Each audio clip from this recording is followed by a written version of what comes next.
Listen to this. What happens, and I've been thinking about this a lot,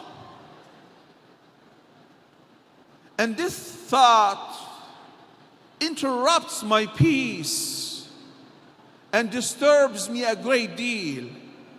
I always wonder, I'm a father of 7 kids, mashallah.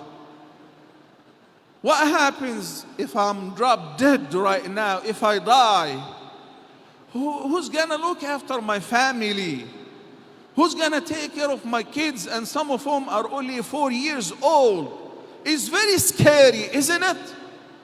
In the West, in the States, some elders die in their homes, in their flats, and no one will find out until they stink. Because even their own children don't check on them. They don't even drop them a call once a month. Only when the neighbors find an offensive smell, then they call 911 in order to break in, and they find the body has been inflated. The person is dead for the past week and no one knows. Not in Islam. Not in this religion.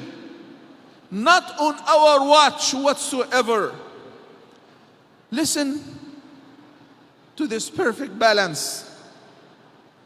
In a beautiful hadith, the Prophet sallallahu alayhi wasallam said, "As-sa'i ala al-armalati wal-miskin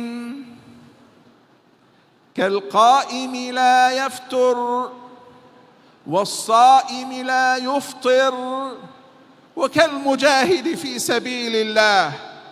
What an honor!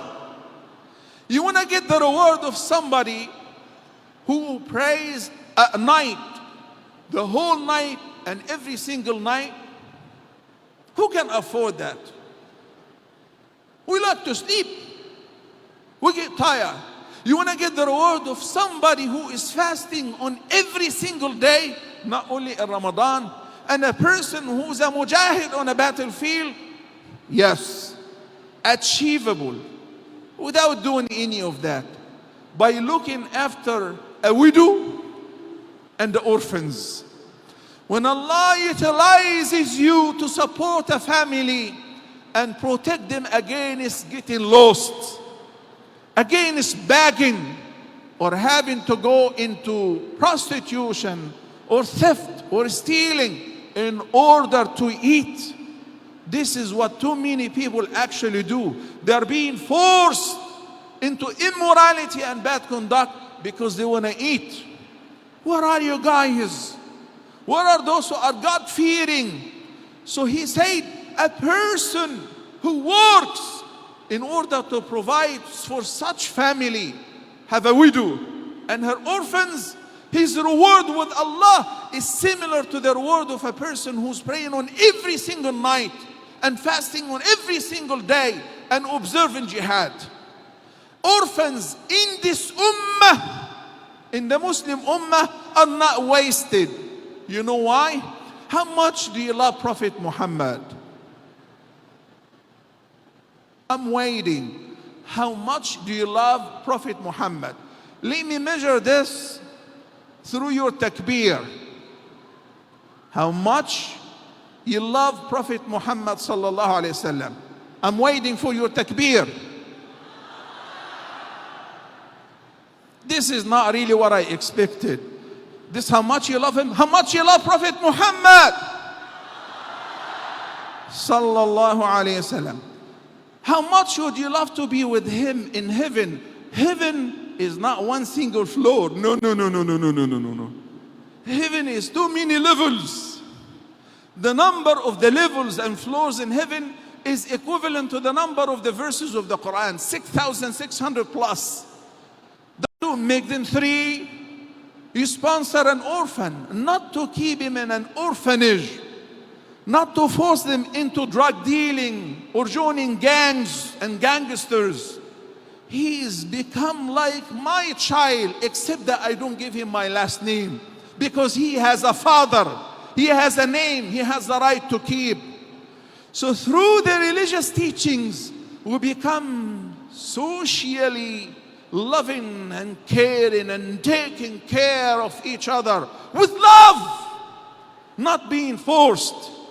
Whenever the states impose taxes, almost everyone, business owners, they look for an accountant and a lawyer who can cut corners in order to skip some of the taxes. High taxes, man. What can you do? Even in the States, Trump, multi-billionaire, only paid a few $100s taxes. By law, he knows how to play by the law.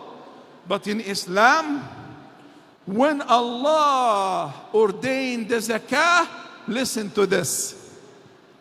Listen to this.